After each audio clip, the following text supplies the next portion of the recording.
Bonjour, je suis Dr Mounzi Samita, spécialiste en gynécologie obstétrique et traitement de l'infertilité, installée dans le secteur libéral de Casablanca. J'ai choisi aujourd'hui de vous parler de la prise en charge des infertilités au Maroc pour deux raisons. La première raison, c'est que de plus en plus de couples consultent pour infertilité. Cette recrudescence de l'infertilité est due d'une part au mariage tardif, pour des raisons socio-professionnelles, à une augmentation des cas de maladies sexuellement transmissibles, avec ce que ça engendre comme conséquence sur les obstructions des trompes chez la femme et les obstructions des voies génitales chez l'homme. Et la troisième raison, c'est que l'effet de l'environnement et de la pollution sur la fertilité masculine et féminine est de plus en plus prouvé. La deuxième raison, c'est que nous disposons actuellement au Maroc de tous les moyens humains et techniques pour prendre en charge des infertilités.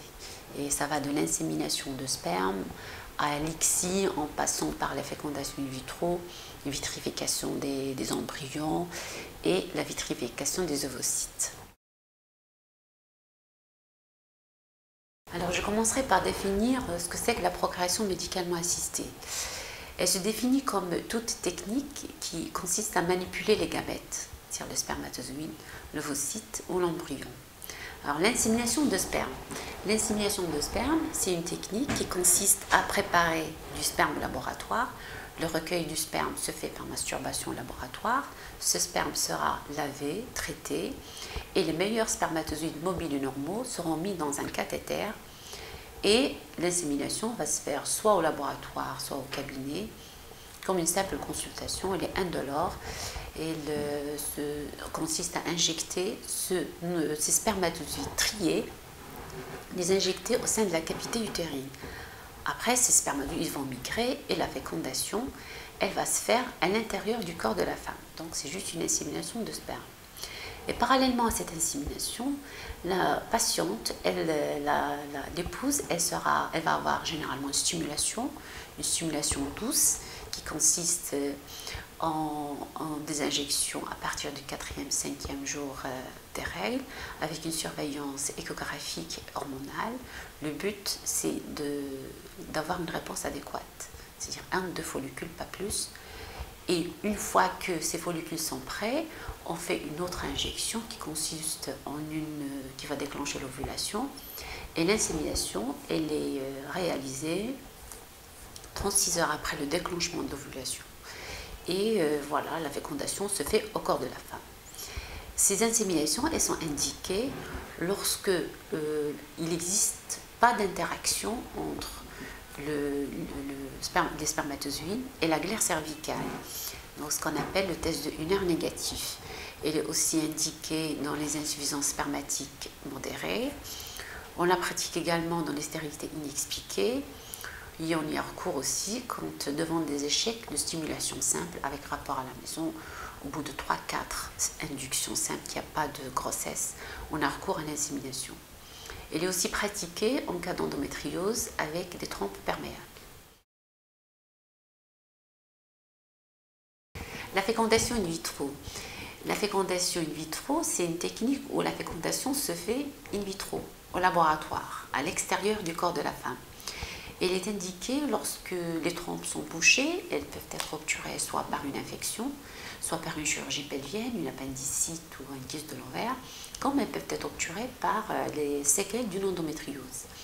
Elle est indiquée aussi dans les insuffisances spermatiques qui ne sont pas très prononcées, puisque quand elles sont très graves, on va recourir directement à l'ICSI. Il est indiqué aussi dans les infertilités inexpliquées.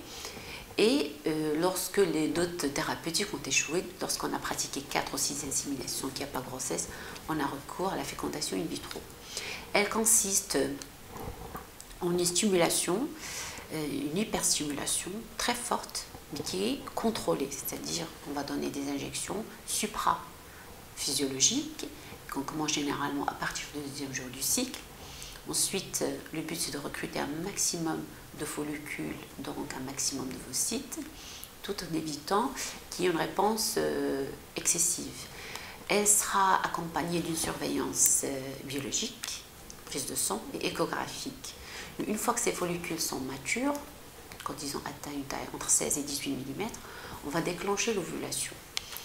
Et 36 heures, 35 heures après, puisque l'ovulation se déclenche spontanément 36 heures après, juste avant ce déclenchement, au bout de la 35e heure, sera pratiquée une ponction des ovocytes au niveau de la clinique sous anesthésie générale. Cette ponction se fait sous éco-guidage. Elle dure en moyenne 10 à 15 minutes. Une fois que ces ovocytes sont recueillis, ils sont immédiatement récupérés par le biologiste. Et ce jour même, le mari va nous permettre le recueil du sperme. Et lorsque le sperme a été congelé, on va décongeler les paillettes, que ce soit un sperme éjaculé ou une biopsie testiculaire. Ce jour-là, on va décongeler les spermatozoïdes et réaliser la fécondation au laboratoire. Alors sur le plan technique, pour la patiente, que ce soit FIV ou ICSI, le vécu est le même. Mais c'est au niveau du traitement des gamètes au laboratoire qu'il y a une différence. Puisque en cas de FIV, le sperme n'est pas très altéré. Et de ce fait, on va mettre dans un incubateur un ovocyte avec 5 et 10 000 spermatozoïdes et on laisse le bon spermatozoïde pénétrer au niveau de la membrane ovocytaire. Par contre, l'ICSI, elle est indiquée lorsque les paramètres spermatiques sont très altérés, et surtout en cas de biopsie testiculaire, où on va choisir un seul spermatozoïde au microscope et on va l'injecter à l'intérieur de l'ovocyte sous contrôle microscopique. Et celle-ci est indiquée en cas d'échec de fécondation in vitro, en cas de paramètres spermatiques très altérés. Une fois 48 heures après, on va avoir des embryons et on va, avec une discussion entre biologistes, cliniciens et les parents, on va transférer les embryons le 3e jour ou le 5e jour. Le reste des embryons seront vitrifiés. La vitrification, c'est un nouveau procédé de congélation qui donne des meilleures chances de survie aux embryons après la décongélation. C'est-à-dire que ce bébé vitrifié décongelé aura les mêmes chances de s'implanter qu'un embryon transféré en vrai. Toutes ces techniques sont disponibles dans notre pays. Nous avons un personnel qualifié, formé dans ce domaine, et nous avons toutes les techniques, les moyens techniques pour prendre en charge nos patientes. Je travaille au sein d'une équipe multidisciplinaire faite de gynécologues, d'urologues, de biologistes et parfois de généticiens. Et je serai ravie de vous aider à réaliser votre rêve, qui est celui d'avoir un enfant. Je vous remercie.